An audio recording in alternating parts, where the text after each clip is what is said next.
Lalu bagaimana cara ingat? Apanya yang diingat? Ini yang mesti kita pahami.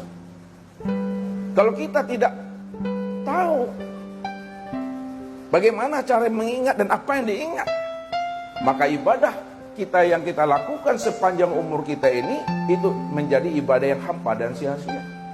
La sholata illah bima'rifatil ma'bud.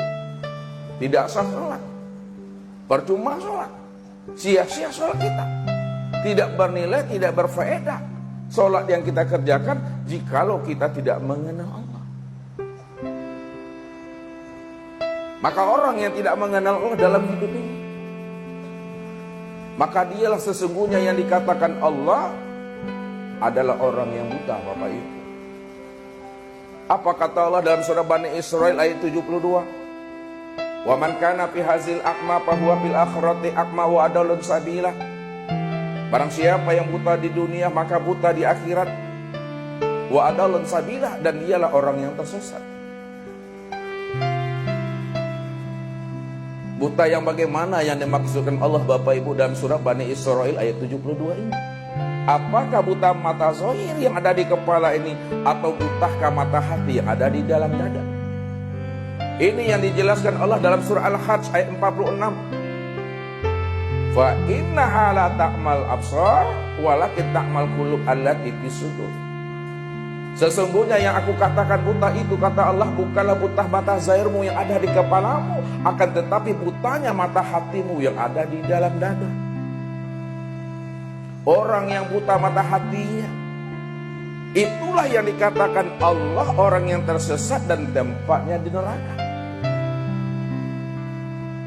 Kalaulah orang yang buta mata hati yang dikatakan tersesat, Bapak Ibu, dan tempatnya di neraka, buta mata hati itu maksudnya yang bagaimana, Bapak Ibu?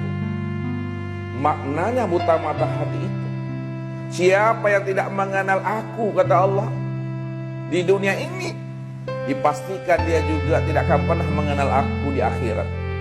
Siapa yang tidak mengenal aku di waktu hidupnya, maka di waktu matinya pun dia juga tidak pernah mengenal aku. Siapa yang tidak mengenal aku pada dirinya, padahal aku telah wujud dan nyata pada dirinya, lalu dia tidak mengenal aku, pasti dia tidak mengenal aku yang wujud di luar dirinya. Wa adallun sabila, dan itulah orang yang tersesat. Orang yang tersesat daripada jalan Tuhan, itulah tempatnya neraka.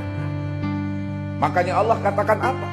Innahu mayati rabbahu mujriman fa innalahu jahannam la yamutu fiha wa la yahya. Barang siapa yang datang kepadaku, kata Allah, lalu dia dalam keadaan buta, dia tidak mengenal akan aku, maka kami benamkan diri mereka itu dalam neraka jahanam, kata Allah. Kalau Allah benamkan diri mereka dalam neraka jahanam, maka keadaan mereka sesungguhnya dalam neraka jahanam itu la yamutu fiha wa la yahya. Mereka tidak mati di dalamnya dan mereka juga tidak hidup. Hidup sagan mati tak namuh, namun Bapak Ibu. Supaya mereka merasakan azab yang berkekalan. Karena waktu hidup di dunia mereka menolak kebenaran yang telah disampaikan Allah melalui lisan para nabi dan para rasulnya. Maka ini yang Allah ingatkan kepada kita. Ulaika alladzina kafaru bi ayati rabbihim wa liqa'ihi fahabitat a'maluhum fala nuqimu lahum yaumal qiyamatil wazna. Sesungguhnya orang-orang yang kafir, orang-orang yang menolak kebenaran akan wujud nyatanya Allah pada alam dan pada diri mereka, lalu mereka menolak dan mengingkari akan perjumpaan dirinya dengan Tuhannya yang telah wujud dan nyata pada alam dan sempurna pada dirinya. Fahabitat a'maluhum, kata Allah, maka Allah batalkan seluruh amalnya. Kalau Allah sudah batalkan seluruh amalnya, Allah tidak terima amalnya, Allah tolak amalnya. Fala nuqimu lahum yaumal qiyamatil wazna. Maka di akhirat Allah tidak akan lagi memperhitungkan setiap amalnya itu, karena amalnya adalah batal. Amalnya telah hancur, amalnya telah rusak. Amalnya tidak lagi bernilai buat dirinya. Inilah yang amal yang hampa dan sia-sia.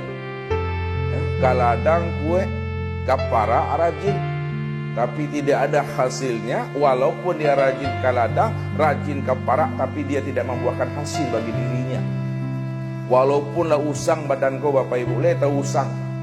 Ala lusua badan kau, lapuk badan kau, ala lusua, kena rajin beribadah.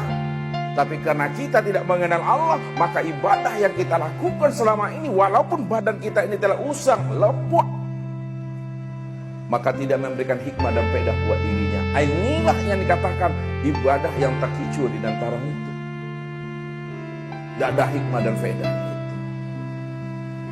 Maka pada siang menjelang petang ini Bapak Ibu, kita mencoba untuk memahami bagaimana